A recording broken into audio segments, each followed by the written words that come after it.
Well, hey guys, welcome to this Nomadic Idea show where we discuss the uncensored truth about everything on the road full time, whether you are an RVer, van life, or schoolie. This show is for you. My name is Scot, along with Ariane. We are This Nomadic Idea, and we talk about the uncensored truth about full-time RVing or full-time travel on the road. On today's show, we talk about nomad etiquette, and boy, this is huge. We just experienced a little bit of bad manners on the road not that long ago. Are you a rule follower or are you a rule breaker? We have seen some pretty self-entitled RVers and van lifers out there in the year that we have been on the road. What do you think is the most important unwritten rule for nomad or RV etiquette for you? And what is the one rule that nobody ever talks about, ever? Nobody talks about this. Well, we're going to tell you what it is and what it should be, where we discuss the uncensored truth. Let's do this. This is not a drill. Repeat, this is not a drill. Shall we begin?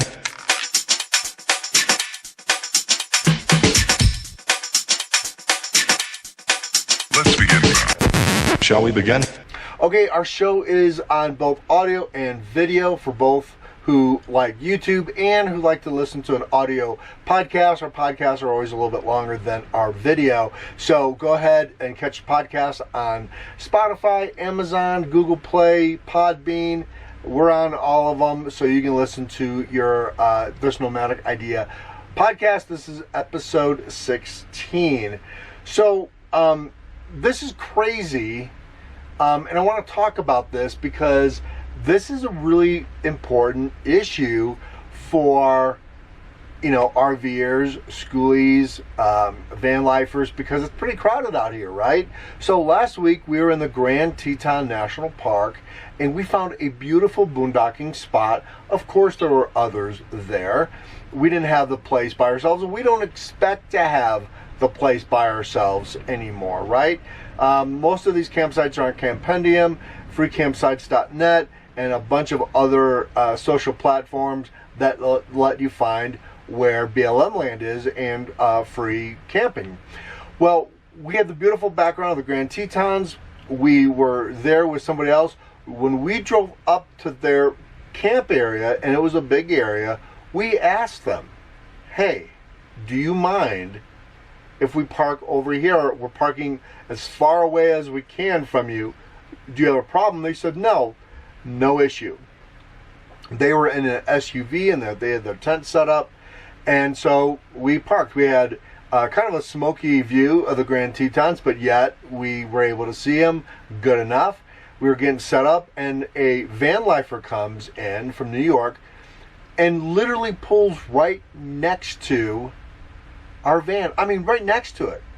Like, we could see inside his van with the back doors open, and he was really close. In fact, his dog, that we had to ask him to put on a leash, cute dog, very polite dog, but started going underneath our van. That's how close they were. And so we wanted to talk about this today. And so Ariane and I, we sat down and we looked at a bunch of videos. We read a bunch of blog posts about different RV etiquette and the do's and don'ts, but we found one that's never on there, and so we're going to share that one with you on the show. So we wrote down our list on thisnomadicidea.com. You can go to that blog post under episode 16, I think we're on, and I'm going to read you right from the blog, right from what we wrote. So go and check that out. It's post-pandemic, 8 unwritten rules for nomads and RVers, because I don't think the pandemic really changed or should have changed a lot as far as what were rules, etiquette, being polite before the pandemic, but it seems like because there's so many more people on the road, that putting a post-pandemic title in there might give some people a better understanding of, hey, this is fresh content. You know, there are some things, if you're a newbie or if you're just getting out there, that you should know. And we still consider ourselves pretty new. It's been a year, but we still consider ourselves a pretty new nomad and a pretty new RVer. We know a lot of people have been out there for a long time. So we're going to go, now this comes from our experience.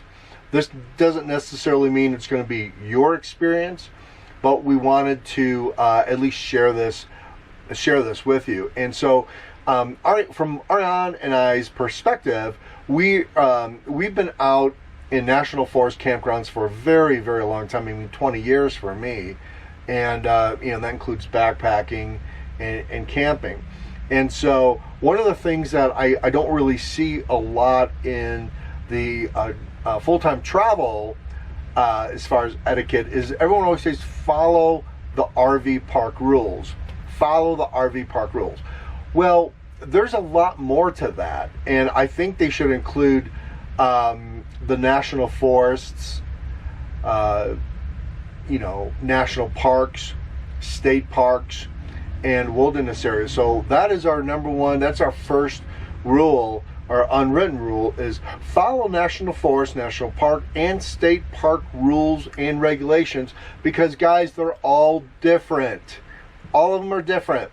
There's some generalities. I hear a lot of people saying, well, BLM land is 14 days. Not all BLM land is 14 days. Some BLM land is 5 days, okay? Some BLM lands are 15 days. So you have to know that particular national forest and national park rules. Now, most of the national park rules are going to be the same because that's governed under a federal agency along with BLM and national forest. But each area of that national forest does often follow state guidelines too, because the national forest falls in that state. And for sure, state parks are going to be governed completely different. So if you're going to go boondocking, make sure you know that I would always go to that national forest website to make sure that you are following the rules and regulations of that particular governing agency. It's really important. So when we're boondocking in the Teton Bridger National Forest, which is right along the Grand Tetons, that they have a 5-day rule. They don't have a 14-day rule. So if I was looking at this on Campendium or freecampsites.net or another free place to find camping, and I'm looking at the reviews, and none of the reviews said, hey, you can only be here for 5 days, and I don't check. Well, and a lot of times, if they do post a sign, which they're usually pretty good, but they're not going to be out there all the time updating information and posting signs, because a lot of people tear those signs down. But, I may not know. So I may be there for 10 days and get a knock on the door and saying, hey, you got to go. You're 5 days past what you should be. So always check your specifically your national forest website to get the rules and regulations. And by the way, 14 days in some national forests don't mean 14 days in this location, I'm going to move a mile down the road, and that's another 14 days in that location. I can tell you the Coconino National Forest in Arizona does not play by that rule. You need to leave the entire national forest for 30 days. Come back in, and your 14 days starts all over again. I'd be careful, because the national forest agencies now have developed and beta tested apps to be able to secure your plate number, and they'll be able to tell how long you've been in that national forest. So they're getting smart. So rule number one as a nomad and etiquette is plan and prepare, okay, and follow your national forest, national park, state park, and BLM rules. And it helps everybody out when you do that. So rule number two that we have is, and this is what we experience, and we've seen this a little bit, not too much, but we experienced it last week. Don't park next to someone if you can avoid it, or ask. And a lot of these RV parks that you go to, look, they don't care. They're going to squeeze you in like a sardine. But when you're boondocking and you're on BLM land, don't park right up next to somebody. I mean, it's just rude. I mean, I don't know how else more to say that other than it's you're gonna possibly start or escalate an argument that you never really even wanted to have in the first place. So don't park right next to him. The guy from New York, he was a nice guy, but he didn't ask, and he parked right next to us. I had to tell him to leash his dog, and I kind of made it a little clear that I wanted him to back off a little bit. But yeah, no one wants to see you parade around in your underwear in the morning time cooking breakfast. Not right next to you anyway. I mean, if you're a little bit farther away, that's one thing, but not. I was waiting for the guy to climb in the van with us. He was that close. So please, give people some space, man. Especially because of post-pandemic and everyone is a little bit on the they're a little gun shy, they're a little fearful, right? I mean, we've been spoon-fed fear for the last 2 years, right? Give some people some space. Just relax. There's a lot of land out there. You don't need to be on top of somebody. So don't park next to someone if you can avoid it. Look around. Maybe you got to move a little bit. Maybe you have to go to the next boondocking spot. Okay? But don't park right next to somebody. It's one thing where an RV park, they designate you a spot. You're in that spot. We've been in some RV parks that we feel like we're a sardine. And that's just the way it is. If you want full hookups and you want amenities and, you need to stay in an RV park, and it's you've chosen the cheapest one you can find, well then you don't have a lot of room to complain that you're on top of each other there, because you're lucky to even be in that RV park and have a spot as far as 2021 goes. So keep that in mind. Rule number 3, unwritten rule number 3. And again, these are ours.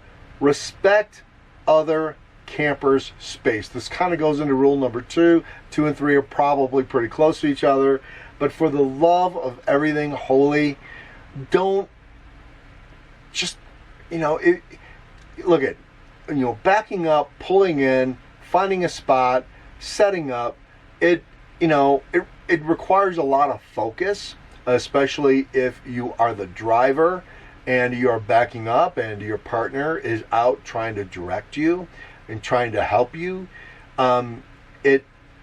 It's stressful enough. So don't be that person who has to go out there and knows everything about how to back up. First of all, you're taking away that learning experience from the person who's trying to do it. And second, they don't want your help.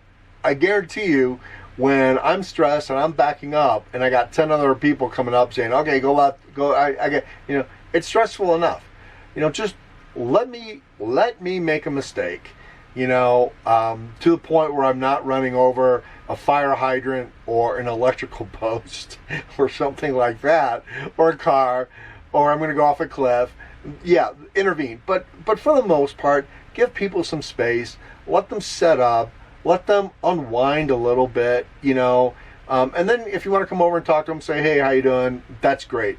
But let people kind of set up and just do their thing. If they need help, they will certainly ask for help, especially if they see you gawking out your window at them trying to back up. So give them a little space. Respect their space. Respect other camper space. And the other thing too, as far as respecting space, is that once you are set up, and we had this happen when we were in Sedona, is that people just walk right through your campsite because it's a shortcut. Well, look, I don't walk through your house, because it's a shortcut. So don't walk through the campsite because you think you're entitled and you're too lazy just to walk around. We saw that a lot. We saw somebody spray water from their hose directly into our Airstream.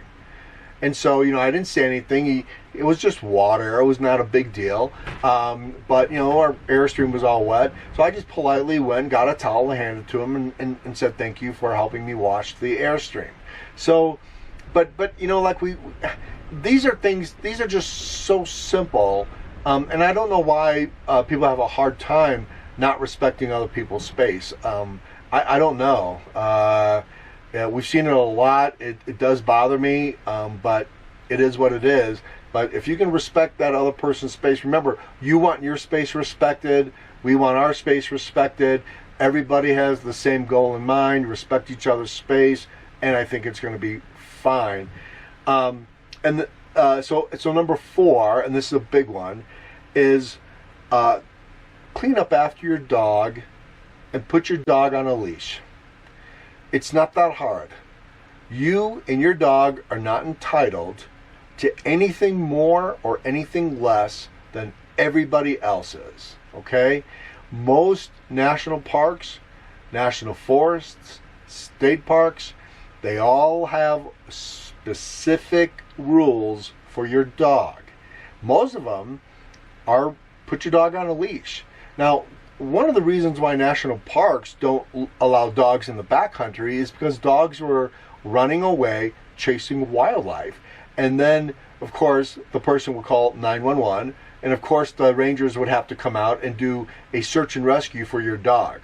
Well, that was taking up a lot of resources and costing a lot of money. So that's one of the reasons why dogs aren't allowed on backcountry trails.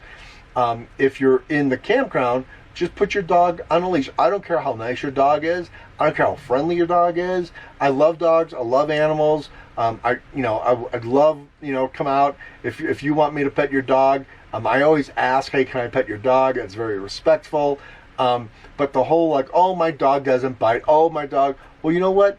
We have an alpha female blue heeler, and our dog is good, but she does not like other alpha female dogs. She just doesn't like them. And so as much as our dog is really nice, I don't know how it's going to act or react to another alpha female dog. They'll probably scrap around a little bit, right? So just because your dog's nice, just because my dog's nice, we don't know the dogs. We don't know how they're going to react. And so we certainly don't want that confrontation. So please keep your dogs on a leash and clean up after your dog. It's pretty simple. These are all pretty common sense, but again, we feel like we need to say something because we've seen a lot of this stuff out there. 5, respect quiet hours. Oh my God, this seems like this would be so respectful, and yet it gets disrespected the more. I think the leash on the dog and the quiet hours is the worst. Walking through your campsite's pretty bad, but I don't want to, why do you need, if you have to run your generator all night, then you don't I don't understand it. Plan and prepare. If you know you're going to be out there for a week, my God, you could buy a 12-volt deep cycle battery and 1 solar panel and probably get by. I mean, it's very, very disrespectful to run your generator all night in a national forest or BLM land. It's just very disrespectful. People got to work. We live in a digital nomad world now where people have to work, and they're working to provide for their nomadic life, right? So people do get up early in the morning. People do go to bed early at night. Just because you're camping, that doesn't mean there's no hours. There's no work hours. I hear your generator running at 2 o'clock in the morning. I'm not going to be happy. So please, respect quiet hours. Most quiet hours are posted in RV parks. Most quiet hours are actually posted in national parks too. Here in Yellowstone National Park, you are not allowed to run your generator after 8 p.m. And if you think that the ranger isn't going to, if you think the ranger is going to drive by, or, oh, no one's going to stop, you're wrong. They will stop and give you a ticket. We saw them in some of the campgrounds, going up to RVers and saying, hey, shut your generator off. And they weren't happy. But you know what? There's a lot of kids go to bed. A lot of kids are being homeschooled now, and so they're going to bed early. So please respect that. Number 6, leave, and this is a big one. This is like one of the biggest ones I don't see a lot of RVers promote, especially the big RV YouTube channels. I don't see them promoting. A lot of the big RV travel bloggers, I don't see them promoting that. Some, but not a lot, is that leave no trace. Leave no trace. Every backpacker, every hiker, every person that goes into a national park, that goes camping, understands leave no trace. The RV world seems all of a sudden that they've never heard of this before because there's garbage everywhere. Leave the campsite cleaner than when you first arrived, and leave no trace. We, for a long time, when we would go backpacking, when we would pack up that morning, we would always do a perimeter check because a lot of times things get lost. Wallets, car keys. I've lost my car keys on a backpacking trail one time, right? So we do a perimeter check just to make sure that nothing's left behind. We have everything. In the nomad world, van lifer, schoolie, RV, it doesn't make any difference. When you leave that campsite, things can get lost. I've had one wood block stolen, and I've driven over one of my wood blocks before that I had on my jack. So it happens, but walk around your campsite before you leave, so you leave no trace. Nobody should know that you were there. And that includes boondocking, that includes camping, at an RV park. Doesn't make any difference. If you walk around your site, and on Ariane, we pick up more garbage in BLM land and in National Forest than any other place. So whenever we get to a spot, we set up, especially when we're boondocking, we bring out the garbage bag, and yeah, we do clean up. Now, I know a lot of people say, well, it's not my mess, it's not mine, I didn't do it. Well, but if you don't clean it up, no one's going to clean it up, and be the solution, don't be the problem. So leave no trace, for the love of God. It's and the first principle, leave no trace, is plan and prepare, which most people fail. People plan and prepare. There wouldn't be a little organization called Search and Rescue. So always plan and prepare. And the number 7 that we have listed on our website, thisnomadicidea.com, is be a good neighbor. Just, if someone's having a problem, help them out. We just did a show last week about introvert or extrovert, and sometimes it's hard to go say, when you're living in your own little nomad world, hey man, do you need some help, or blah blah blah. In 2021, we have helped more new RVers learn how to hitch, unhitch, learn how their heating system worked. We had a lady up in Quartzsite last year that had no idea how her new camp worked. Be a good neighbor. We're all in this together, and offering a little help, or in a nice way where you give that person space, is like a really cool thing to do.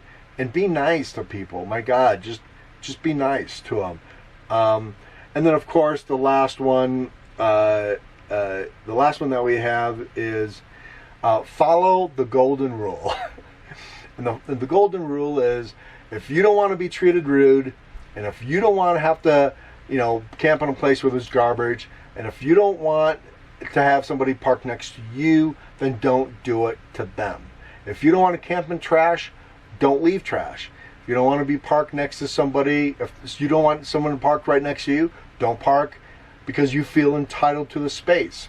It seems to me, and I could be wrong, and I would love your comments below, is that the longer people have been RVing that we have met, the more entitled they tend to be, and or people that have money. They seem to be a little bit more likely to leave trash. especially like their kids. So, just if you don't want that to happen to you, don't be that person to do it to the other person. It really does make a big difference. So you can follow all of our 8 unwritten rules for nomads and RVers on this nomadicidea.com.